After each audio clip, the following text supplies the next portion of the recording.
پھر یہاں قرآن مجید کی اب بات دوبارہ کی جا رہی ہے اختتام پر.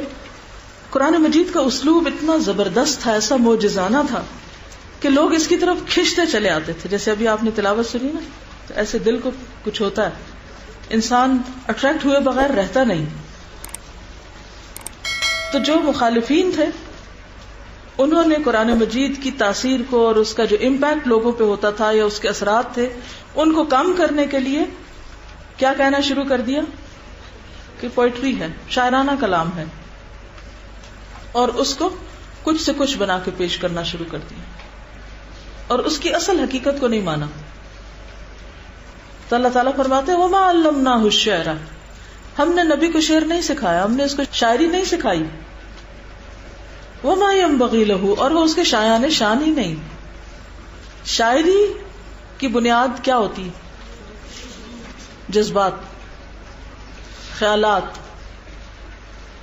اور نبوت کا کام جو ہے یا کار نبوت جو ہے اس کے لیے سنجیدگی چاہیے ہوتی، ذہنی اور عملی تزکیے کا کام ہے، وہ انسانوں کی اصلاح کا کام ہے، انسانوں کی سوچ کے دھارے کو بدلنے کا، انسانوں کی عملی زندگی میں تبدیلی لانا ہے.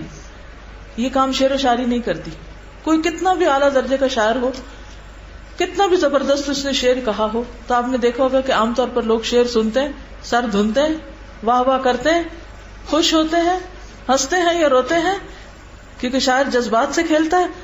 اور جب وہ جذباتیت ٹھنڈی ہوتی ہے، ختم ہوتی ہے، تو سارے ویسے کے ویسے ہی ہو جاتے ہیں. عملی تبدیلی کم ہی کسی میں آتی. تو یاد رکھیے کہ کسی بھی قوم کے اندر جذبات تو ابھارے جا سکتے شاعری سے، لیکن عملی تبدیلی نہیں آتی. اگر عملی تبدیلی آتی ہوتی تو علامہ اقبال کی شاعری سے ہم سب بہت اچھے مسلمان بن چکے ہوتے. لیکن بہت سے لوگ اقبال کو اپریشیٹ کرتے ہیں لیکن عملی طور پر کچھ اور ہیں. اور بعض اوقات شعر کہنے والا خود بھی اس پہ عمل نہیں کر رہا ہوتا. وَأَنَّهُمْ يَقُولُونَ مَا لَا يَفْعَلُونَ، وہ جو کہتے ہیں وہ کرتے نہیں. أَلَمْ تَرَ أَنَّهُمْ فِي كُلِّ وَادٍ يَهِيمُونَ، ہر وادی میں بھٹکتے ہیں، ایک شعر کہاں کا ایک کہاں کا. وَمَا عَلَّمْنَاهُ الشِّعْرَ، ہم نے اس کو شعر سکھائی نہیں. وَمَا يَنبَغِي لَهُ، اس کو سوٹ ہی نہیں کرتے، زیب ہی نہیں دیتے. نبوت کے کام میں شاعری کا کیا کام؟ ان هو الا ذکر، نہیں وہ مگر ایک نصیحت. قرآن شاعری نہیں، نصیحت کی بات ہے. وقرآن مبین، اور قرآن مبین روشن، جس نے ہر چیز کو، حق اور باطل کو، اچھے برے کو، جائز ناجائز کو، سب کو واضح کر کے کھول کے رکھ دیا. کیوں بھیجا گیا اس نبی کو اور کیوں بھیجا گیا اس کتاب کو؟ لِيُنذِرَ مَن كَانَ حَيًّا، تاکہ ڈرائے، خبردار کرے. کس کو؟ ہر اس شخص کو جو زندہ ہو. مردے کو آپ جتنا مرضی ڈرائیں، اس نے کیا ڈرنا ہے؟ اس دیوار کو ڈرائیں جا کے، کوئی نہیں ڈرے گا. تو کچھ لوگ دیواروں کی طرح ہوتے ہیں، مردوں کی طرح ہوتے ہیں. ان پر قرآن بھی پڑھا جائے تو ان کو کوئی اثر نہیں ہوتا، وہ جیسے کہ تیسے ہوتے ہیں.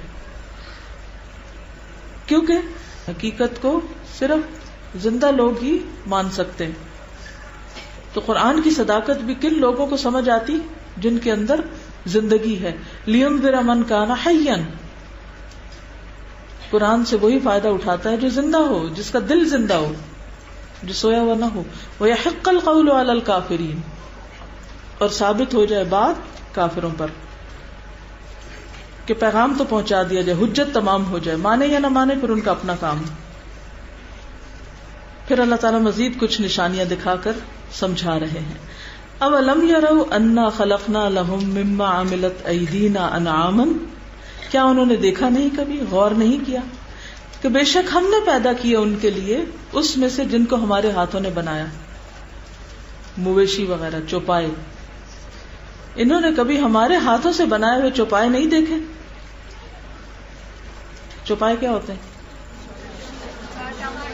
4 ٹانگوں والے جانور، ٹھیک ہے. اور انعام جیسے اونٹ، بکری، بھیڑ، گائے، انہوں نے دیکھا نہیں ان کو.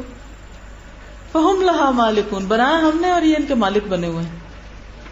عربوں کے ہاں تو وہ شخص زیادہ امیر ہوتا جس کے پاس زیادہ جانور ہوتے، کہ انہوں نے دیکھا کہ یہ سارے جانور جن کی خدمت کر رہے ہیں جن کے یہ مالک بنے ہوئے ہیں، ان کو بنایا کس نے؟ یہ تخلیق کس کی ہے؟ یہ شاہکار کس کا ہے؟ ان کے اندر طرح طرح کے فائدے کس نے رکھے؟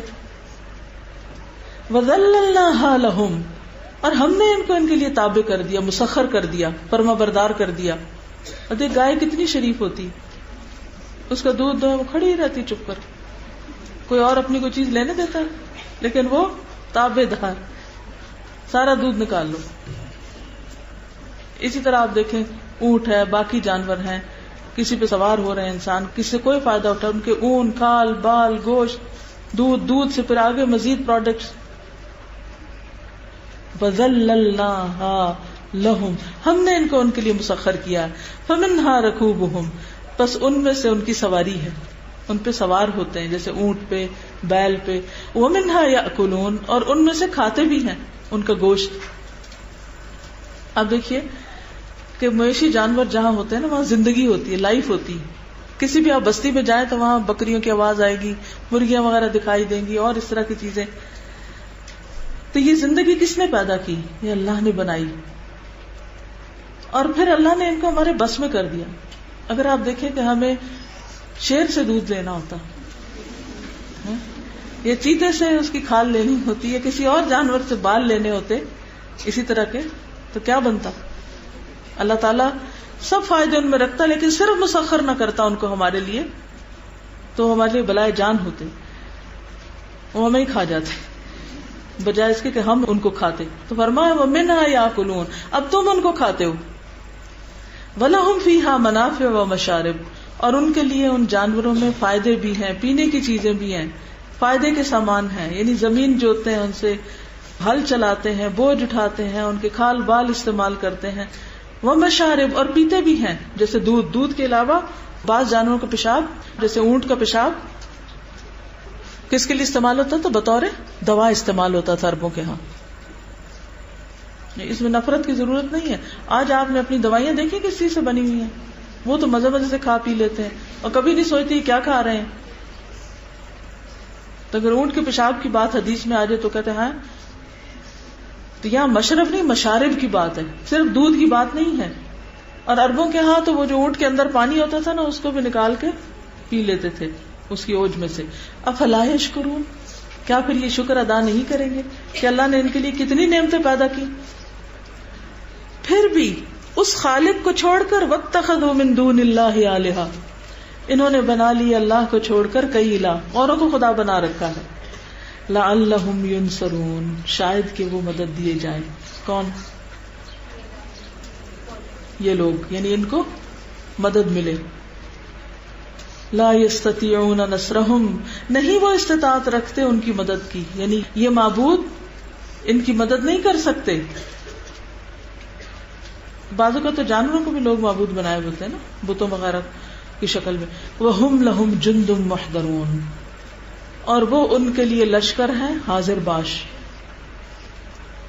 یعنی یہ بت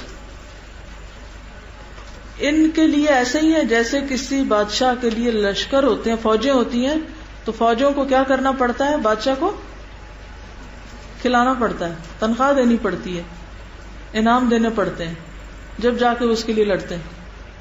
تو یہاں تو حال یہ ہے کہ وہ ان کی مدد بھی نہیں کرتے اور الٹا ان کے اوپر فوجوں کی طرح ان کے بجٹ کا ایک بڑا حصہ بھی لے جاتے ہیں. جندم محضرون، الٹی ان کو ان کی خدمت کرنی پڑ رہی ہے، ان کی صفائی وغیرہ. اور پھر قیامت کے دن وہ ان کے سامنے حاضر بھی کیے جائیں گے. یعنی یہ جو محضرون ہیں دنیا میں بھی اور آخرت میں بھی، دونوں طرح. یعنی بجائے اس کے کہ بت ان کی مدد کریں، یہ کیا کر رہے ہیں؟ ان کی خدمت کر رہے ہیں، اور انہیں ان سے کچھ بھی حاصل نہیں ہو رہا. اور اسی طرح قیامت کے دن بھی وہ ان کے سامنے حاضر کیے جائیں گے. کیوں حاضر کیے جائیں گے قیامت کے دن؟ تاکہ دیکھ کے ان کو کیا آئے؟ احساس حسرت اور ندامت کہ ہم نے ان کی پوجا کیوں کی.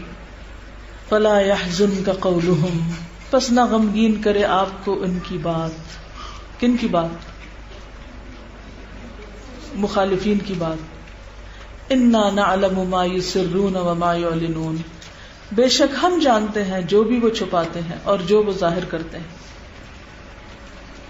ان کی سب باتیں ہمیں پتہ ہیں، جو چھپ کے آپ کو مذاق اڑاتے ہیں یا پھر یہ چپ کے آپ کے خلاف باتیں کرتے ہیں، ان سب کو ہم جانتے ہیں، ان کی سب کی خبر ہم لے لیں گے. تو نبی صلی اللہ علیہ وسلم کو تسلی دی جا رہی ہے کہ آپ اپنے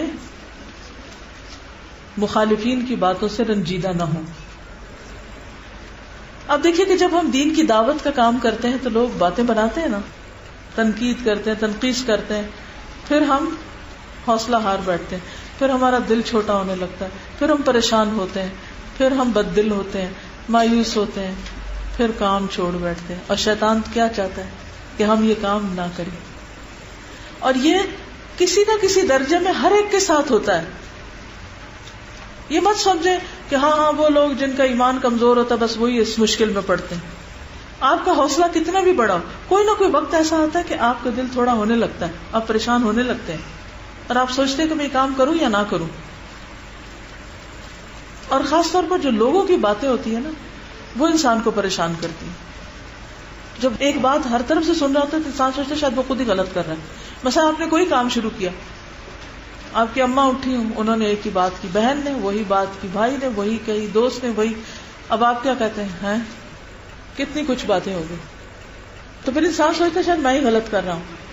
تو اللہ کے رسول صلی اللہ علیہ وسلم انسان بھی تھے نا، تو لوگوں کی باتیں ان کو تکلیف دیتی تھی. فرمایا فلا يحزنك قولهم، ان کا معاملہ ہم پہ چھوڑو. انا نعلم ما يسرون وما يعلنون. اولم ير الانسان انا خلقناه من نطفة، یہ باتیں بنانے والے انسان اپنی حقیقت اصلیت کو نہیں جانتے کہ ہم نے اس کو پیدا کیا ہے نطفے سے. کیا دیکھتا نہیں انسان کہ ہم نے اس کو ایک سپرم سے پیدا کیا ہے، حقیر سی چیز سے. فَإِذَا هُوَ خَصِيمٌ مُبِينٌ، پھر تب وہ شدید جھگڑالو ہے، کھلم کھلا.